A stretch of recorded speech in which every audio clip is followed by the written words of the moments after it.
नमस्कार दोस्तों, स्वागत है आपके अपने YouTube चैनल संस्कृत अड्डा पर। दोस्तों, आज हम करने वाले हैं बाल विकास एवं शिक्षा शास्त्र के महत्वपूर्ण क्वेश्चन जो प्रीवियस एग्जाम में आए हुए हैं और जिनकी आगे भी आने की संभावना रहेगी। तो दोस्तों, हमारे साथ अंत तक बने रहिएगा। और दोस्तों, अगर आपने हमारी पहले वाली वीडियो नहीं देखी है तो उसे आप आई बटन पर क्लिक करके देख सकते हैं और इस वीडियो की PDF आप हमारे टेलीग्राम ग्रुप से भी प्राप्त कर सकते हैं। उसका लिंक आपको डिस्क्रिप्शन में मिल जाएगा। तो दोस्तों, शुरू करते हैं। फर्स्ट है, अभिप्रेरणा चक्र के संदर्भ में इनमें से कौन सा सही क्रम है। तो ये जो अभिप्रेरणा चक्र के संदर्भ में जो इनमें से जो सही क्रम है ये बताना है। Right answer option D. सबसे पहले आवश्यकता होती है, उसके बाद प्रबल प्रेरणा, उत्तेजना, लक्ष्य उन्मुखी, व्यवहार, उपलब्धि और उत्तेजना में कमी का होना। सबसे पहले तो मैं किसी भी जो वस्तु है उसकी हमें आवश्यकता होती है, उसके लिए हमें प्रेरणा मिलती है, हमारे अंदर जो उसके लिए उत्तेजना उत्पन्न होती है, हम उसको लक्ष्य के प्राप्त करने के लिए उसकी ओर तरफ भागते हैं, वो वस्तु हमें मिल जाती है और उसके बाद जो हमारे जो अंदर उत्तेजना है, उत्सुकता है, वो समाप्त हो जाती है। नेक्स्ट है, बंडूरा के जो सामाजिक अवलोकन पर आधारित अधिगम सिद्धांत में इनमें से कौन सी प्रक्रिया होती है। तो ये जो अल्बर्ट बंडूरा जो एक मनोवैज्ञानिक है, इनके द्वारा जो ये सामाजिक अवलोकन पर आधारित जो है अधिगम सिद्धांत है, इनमें से कौन सी प्रक्रिया इसमें होती है। तो राइट आंसर है ऑप्शन बी। इसमें जो है प्रतिधारण की प्रक्रिया होती है। दोस्तों, एग्जाम में जो है इनके जो सिद्धांत होते हैं ये भी जो है पूछ लिए जाते हैं, तो आपको जो है इनके सिद्धांत भी याद रखने हैं। तो जैसे अल्बर्ट बंडूरा है, इनका जो है सामाजिक अधिगम का सिद्धांत प्रसिद्ध है।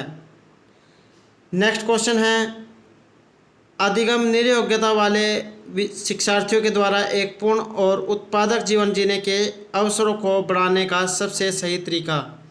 तो ये जो अधिगम में जो निरयोग्य छात्र होते हैं, अधिगम निरयोग्यता वाले जो शिक्षार्थी हैं, इनके द्वारा एक पूर्ण और उत्पादक जीवन जीने के अवसरों को बढ़ाने का सबसे सही तरीका। राइट आंसर है ऑप्शन सी, विविध कौशलों और युक्तियों का शिक्षण करना जिसे सभी संदर्भ में लागू किया जा सकता है। राइट आंसर है ऑप्शन सी। तो ऐसे शिक्षार्थी जो सीखने में किसी नियोग्यता से ग्रसित होते हैं, उनके जीवन को उत्पादक बनाने के लिए आवश्यक है कि उन्हें अनेक प्रकार के कौशलों तथा युक्तियों का शिक्षण दिया जाए। उन्हें अलग अलग तरीक़ों से जो प्रशिक्षण दिया जाना चाहिए जिससे कि वो उसका उपयोग सही जो महत्वपूर्ण संदर्भों में कर सके। नेक्स्ट है, वाइगोत्स्की के जो सामाजिक सांस्कृतिक सिद्धांत है, इसके अनुसार राइट आंसर है ऑप्शन ए। तो संस्कृति और जो भाषा, ये जो संस्कृति और जो भाषा विकास है इसमें महत्वपूर्ण भूमिका निभाते हैं। किसके अनुसार? ये जो लव वाइगोत्स्की है मनोवैज्ञानिक, इनके जो सामाजिक और सांस्कृतिक सिद्धांत है इसके अनुसार संस्कृति और भाषा विकास में महत्वपूर्ण भूमिका निभाते हैं। अगला क्वेश्चन है, सीखने के लिए आकलन। तो ये जो सीखने के लिए आकलन की इसको बढ़ावा देता है। राइट आंसर ऑप्शन ए, अभिप्रेरणा को जो ये बढ़ावा देता है। नेक्स्ट है, विद्यालय आधारित आकलन। तो विद्यालय पर जो आधारित ये आकलन है ये क्या होता है। राइट आंसर ऑप्शन सी, रचनात्मक प्रतिपुष्टि उपलब्ध कराते हुए सीखने में संवर्धन करता है अर्थात उसमें वृद्धि करता है। तो विद्यालय आधारित जो आकलन है ये रचनात्मक प्रतिपुष्टि उपलब्ध कराते हुए सीखने को संवर्धन करता है। दोस्तों, अगर आपको हमारे क्वेश्चन अच्छे लगते हैं तो लाइक जरूर कीजिएगा और कमेंट बॉक्स में लिखिएगा कि आपको हमारे क्वेश्चन कैसे लगे हैं।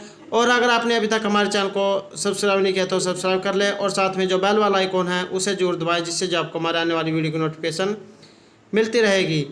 तो नेक्स्ट क्वेश्चन है, संवेग के मनोवैज्ञानिक में इनमें से किस तथ्य पर सबसे कम ध्यान दिया जाता है। तो दोस्तों, मनोवैज्ञानिक हैं उनके अनुसार जो 14 संवेग उनके द्वारा जो बताए हुए हैं। तो संवेग के जो मनोविज्ञान है इसमें किस तथ्य पर सबसे कम ध्यान दिया गया है। राइट आंसर है ऑप्शन बी, संवेग न केवल व्यक्तिगत शिक्षार्थियों में बल्कि पूरी कक्षा में भी उत्पन्न हो सकते हैं। ये जो संवेग है तो न केवल एक विद्यार्थी बल्कि यह जो क्लास है पूरी कक्षा है उसमें उत्पन्न हो सकते हैं। तो संवेग न केवल व्यक्तिगत शिक्षार्थियों बल्कि पूरी कक्षा में भी उत्पन्न हो सकते हैं। तथ्य पर संवेग के मनोविज्ञान में सबसे कम ध्यान दिया जाता है। अगला क्वेश्चन है, राजेश गणित की समस्या को हल करने के लिए पूरी तरह से संघर्ष कर रहा है। उसका आंतरिक बल जो उसे उस समस्या को पूरी तरह से हल करने के लिए विवश करता है, ये किसके रूप में जाना जाता है। तो ये जो राजेश है, अगर ये गणित की समस्या को जो हल करने के लिए पूरी तरह से संघर्ष कर रहा है, उसकी तरह प्रयास कर रहा है, तो उसका जो आंतरिक बल है ये उसे उस समस्या को पूरी तरह से हल करने के लिए विवश करता है कि तुम जो है इस काम को कर सकते हो। तो इस प्रकार का जो प्रेरणा है इसको क्या कहा जाएगा, राइट आंसर ऑप्शन ए, इसको जो है प्रेरक कहा जाता है। अभिप्रेरणा जो है एक ऐसा बल होता है जो शिक्षार्थियों के अंदर से पैदा होता है, न कि कोई ऐसी चीज़ जिसे शिक्षक शिक्षार्थी में अपनी ओर से पैदा करता है। तो जो शिक्षार्थी होते हैं उनके जो है ये मन के अंदर ये अपने आप ही जो बात उठती है कि मैं जो इस काम को कर सकता हूँ या इस काम को नहीं कर सकता हूँ। अतः इसमें जो ये राजेश है इसका आंतरिक बल जो है इसमें प्रेरणा का काम करता है। नेक्स्ट है शिक्षण का जो विकासात्मक परिप्रेक्ष्य है, शिक्षकों से यह मांग करता है। तो ये जो शिक्षण है इसका विकासात्मक जो परिप्रेक्ष्य है शिक्षकों से मांग करता है कि वे क्या करें, राइट आंसर ऑप्शन बी, विकासात्मक कारकों के ज्ञान के अनुसार अनुदेशन युक्तियों का जो है अनुकूलन करें। तो एक शिक्षक के लिए जो है अगर कोई टीचर है उसके लिए आवश्यक हो जाता है कि वह शिक्षण के जो विकासात्मक जो परिप्रेक्ष्य है इसमें विकासात्मक कारकों के ज्ञान के अनुसार अनुदेशन युक्तियों को जो है इसमें अनुकूलन करे। नेक्स्ट है शिक्षार्थी तब तक नहीं सीख सकते जब तक, अगर कोई शिक्षार्थी तब तक नहीं सीख सकता है जब तक कि वे स्वयं उसके लिए तैयार ना हो। दोस्तों अगर एक विद्यार्थी को जो किसी काम के सीखने के लिए उसकी मर्जी नहीं है तो वो जो उस काम को आसानी से नहीं सीख पाएगा और जो उसको अच्छे तरीके से नहीं कर पाएगा। दोस्तों अगर जो उसकी किसी काम को करने में मन है तो वो जो उसे शीघ्रता से और जल्दी से सीख सकता है। तो ये जो अभ्यास या अनुभूति से व्यवहार में धारण योग्य परिवर्तन को सीखना कहा जाता है। सीखने की प्रक्रिया में शिक्षार्थी की सक्रिय भूमिका होना आवश्यक है। नेक्स्ट है सामाजिक अधिगम का सिद्धांत इनमें से किस घटक पर बल देता है। तो ये जो सामाजिक अधिगम का सिद्धांत है ये किस पर बल देता है, राइट आंसर ऑप्शन बी, तो ये जो है पोषण पर बल देता है।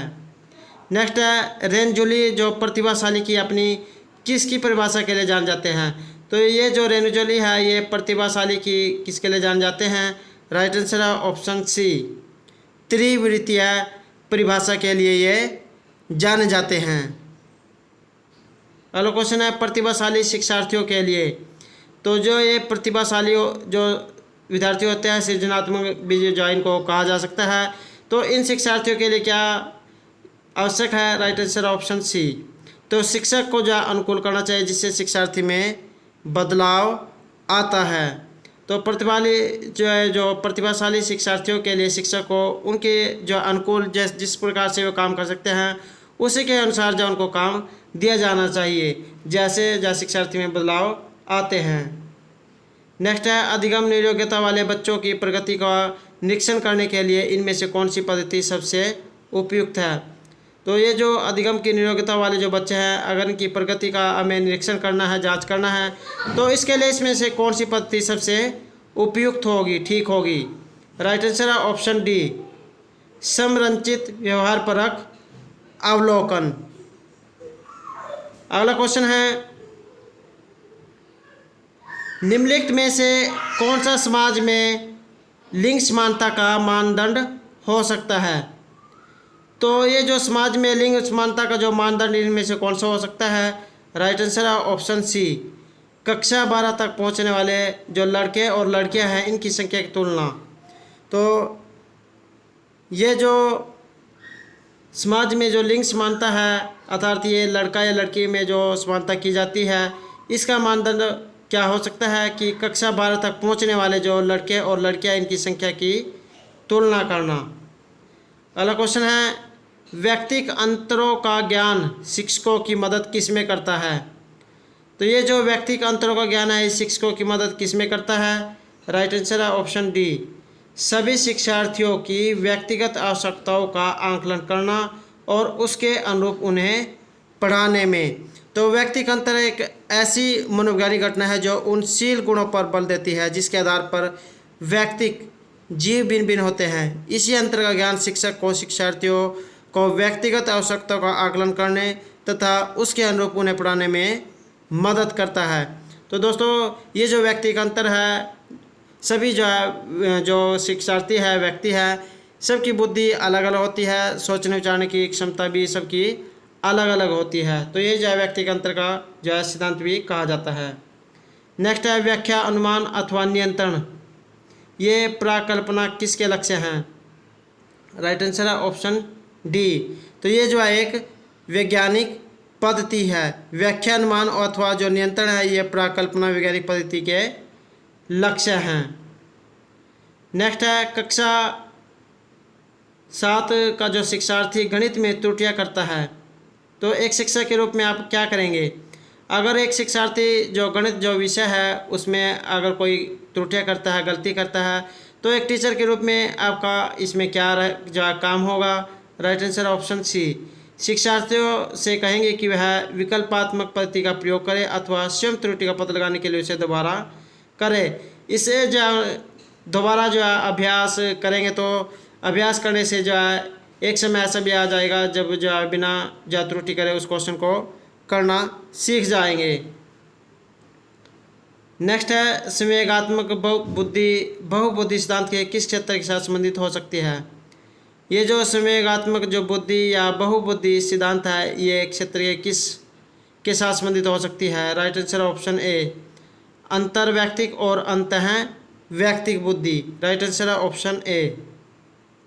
नेक्स्ट है एकाग्रता समय के साथ मेल बैठाने के लिए एक दत्त कार्य को पूरा करने के लिए आवंटित समय को घटाना और चरणबद्ध तरीके से एकाग्रता समय को बढ़ाना इनमें से किस प्रकार के विकार से निपटने के लिए उपयुक्त हैं? राइट आंसर है ऑप्शन डी, एकाग्रता ह्रास अतिक्रियाशील विकार। तो दोस्तों ये थे हमारे आज के बाल विकास एवं शिक्षा शास्त्र के महत्वपूर्ण क्वेश्चन। दोस्तों अगर आपको हमारे क्वेश्चन अच्छे लगे तो हमारे चैनल को सब्सक्राइब कीजिएगा और दोस्तों हमारे साथ अंत तक बने रहने के लिए धन्यवाद।